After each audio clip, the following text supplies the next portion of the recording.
ጌታችን መድኃኒታችን ኢየሱስ ክርስቶስ በዓል ሊያከብር ወደ ኢየሩሳሌም ሄደ ይላል የማቴዎስ ወንጌል ምዕራፍ 24 ቁጥር 1 ጀምራችሁ አንቡት።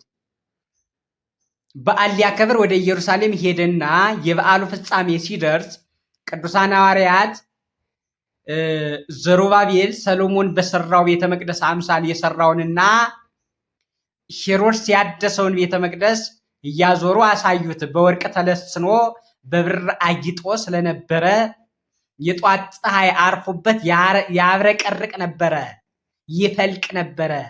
ያንን አሳዩት፣ አስጎበኙት።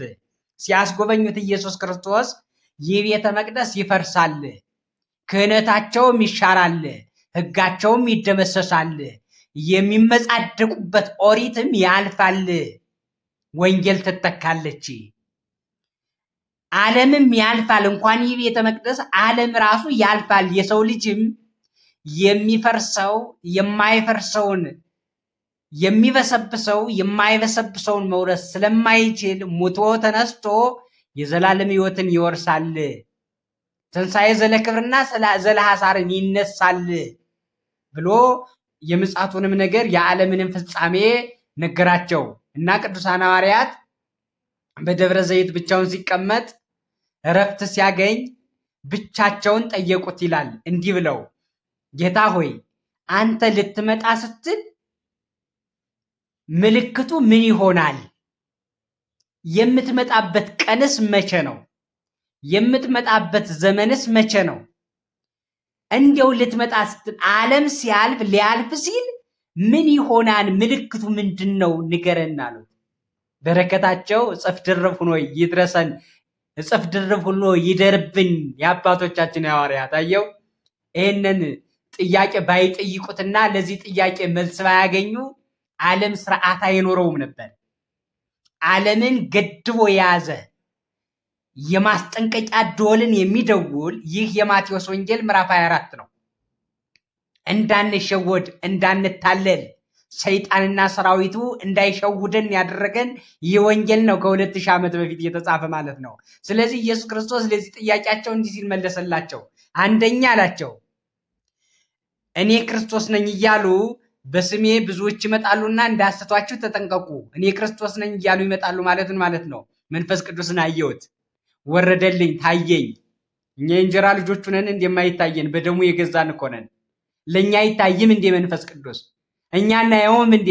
ለእኛ አያሳየንም አይገልጽልንም እንዴ? የዛሬ ዓመት ይህን ያክል ታገኛለህ፣ ይህን ያክል መኪና ይኖራል፣ ቤት ይኖራል፣ አንተ ይህን ያክል። ዘራፊዎች ናቸው፣ ካገኙ እነሱ አያገኙም እንዴ ታዲያ? ስለዚህ በስሜ ይመጣሉና እንዳይሸውዷችሁ ተጠንቀቁ። አንድ ሁለተኛ ጦርንና የጦርነትን ወሬ ትሰማላችሁ። የዓለምን ዜና ሰዓት የሚያጣብበው ጦርና የጦርነት ወሬ ነው። ስለዚህ ይሄ የዓለም የማለፏ ምልክት ነው። አንድ ሁለተኛ ሶስተኛ ህዝብ በህዝብ ላይ መንግስት በመንግስት ላይ ይነሳል። ህዝብ በህዝብ ላይ ዘረኝነት ይበዛል፣ ጎጠኝነት ይበዛል፣ ቋንቋነት ይበዛል። ሰዎች በቋንቋ ይጣላሉ፣ በነገድ ይጣላሉ፣ በመሬት ይጣላሉ፣ በሚያልፍ መሬት በሚያልፍ ነገር ይጣላሉ፣ ይፋጃሉ። ህዝብ በህዝብ ላይ መንግስት በመንግስት ላይ። አራተኛ ረሃብና ቸነፈር በልዩ ልዩ ቦታ ይሆናል። የምድር መንቀጥቀጥም ይታያል ይሆናል። ይህ ዓለም የማለፏ ምልክት ነው። ልታልፍ ስትል ይሄ ይሆናል። ተጠንቀቅ። ይሄው የምድር መናወጥ የምድር መንቀጥቀጥ ዓለምን ረብሿታል፣ ሰላም ነስቷታል። ማስተዋል ቢኖረን መገንዘብ ብንችል ዓለም ልታልፍ ስትል ይሄ ይሆናል አለ። እየሆነ ነው። ወይ ይህን ወንጌል አትቀበል ወይ ደግሞ ስርዓት ያዝ።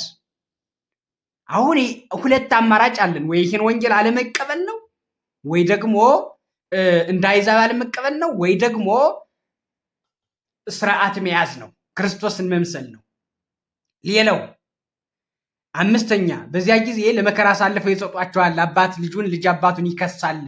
በስሜ ስለተጠመቀ፣ በስሜ ስለተማረ፣ ስላስተማረ፣ ስለሰበከ፣ ስጋዬን ደሜን ስለበላ ስለጠጣ፣ በመስቀሌን ስለተሸከመ፣ ቤተክርስቲያኔን ስላገለገለ ያን ጊዜ ለመከራ አሳልፈው ይሰጧቸዋል። በየአደባባዩ ይወቅሷቸዋል፣ እንደ ወንጀለኛ ያደርጓቸዋል። ያሟቸዋል፣ ይንቋቸዋል፣ ይነቅፏቸዋል። ስድስተኛ ሐሰተኞች ነቢያት ይበዛሉ። ሐሰተኛ ነቢያት በዝቷል። አሁን ምድርን ያረከሳት ሐሰተኛ ባይታዊ፣ ውሸታም ባይታዊ፣ ውሸታም ፓስተር፣ ካራቴያን ፓስተር፣ ውሸታም በካራቴ የሚማታ በካራቴ ሰይጣን አወጣው የሚል እንደንቦሳ በህዝብ ፊት የሚዘል በመንፈስ ቅዱስና በክርስቶስ የሚያሾፍ ሐሰተኛ ክርስቶስ፣ ሐሰተኞች ነቢያት እነሱ ይበዛሉ። ተጠንቀቁ፣ ከነዚህ ተጠንቀቁ፣ አምልጡ ከነዚህ። አየው። ሰባተኛ ለአሕዛብ ሁሉ ምስክር እንዲሆን አልሰማንም አላየንም እንዳይሉ፣ ክርስቶስ ሰው እንደሆነ አናውቅም እንዳይሉ፣ አልሰማንም እንዳይሉ፣ በክርስቶስ ፊት አንደበታቸው ይዘጋ ዘንድ ያን ጊዜ አላውቃችሁም ስላቸው አልሰማንም እንዳይሉ እንዳያምፁ፣ ይሄ የምድራዊው አመፅ ተከትሏቸው ወደ ሰማይ እንዳይመጣ ለነሱ ምስክር እንዲሆን፣ ላላመኑት ላልተጠመቁት ምስክር እንዲሆን፣ ያመነ እየተጠመቀ የዘላለም ሕይወት አለ፣ ያላመነ ግን መንግስተ ሰማያት አያያትም የሚለው ቃል በእነሱ ላይ ሲሰራ ተግባራዊ ሲሆን ያን ጊዜ አልሰማንም እንዳይሉ በቤታቸው በአሕዛብ ቤት ሳይቀር በጆሯቸው ዕለት ዕለት ወንጌል ይሰበክላቸዋል። ይህ የመንግስት ወንጌል፣ ይህ የመንግስተ ሰማይ ወንጌል፣ ይህ የመንግስተ ሰማይ ታሪክ፣ ይህ እግዚአብሔራዊ ወንጌል በአሕዛብ ቤት ሳይቀር ይሰበካል። ይሄ ሲሆን አሁን ሚዲያው ተመልከቱ፣ ዝማሬ ነው የሞላው ሰማዩን፣ ዝማሬ ነው ንፋሱን፣ ስብከት ነው የሞላው። አልሰማውም፣ ክርስቶስን አላውቅም ማለት የሚችለውን ስሜትም ሞራልም ያለው የለም። ይሄ እኔ ልመጣ ስለሚደረግ ነው ካለ በኋላ ሌላውና ዋነኛው ደግሞ በተቀደሰው ቦታ ላይ የጥፋት ርኩሰት ቁሞ ስታዩ፣ በተቀደሰው ቦታ ላይ ወንጌል በሚሰበክበት ወንጌል በተዘረጋበት አትሮንስ በዚያ ላይ ቁሞ ስጋዊን ሲሰብክ ስጋዊነትን ሲሰብክ እገሌን ታገባለህ እንዲበል ና እያለ ሲያስገድድ የምዝር ጌጥን ሲያስተምሩ ያን ጊዜ ርኩሰት ስታዩ፣ ዘራፊዎች ሲበዙ፣ በክርስቶስ ስም በስሜ ሲዘረፍ በተቀደሰው ቦታ ርኩሰትን ስታዩ ይህን ወንጌል የሚያነበው ሰው ያስተውል ካለ በኋላ ቁጥር 26 ላይ ነው አስቀድሜ ነገርኳችሁ፣ አልሰማንም አላየንም ብትሉ ከደሙ ንጹሕ ነኝ። ንጹሕ ነሆ አስቀድሜ ነገርኳችሁ፣ አላየንም አልሰማንም ማለት አትችሉም ብሎ ኢየሱስ ክርስቶስ ይነግረናል። አየው። ክብርና ምስጋና ለአምላካችን ለኢየሱስ ክርስቶስ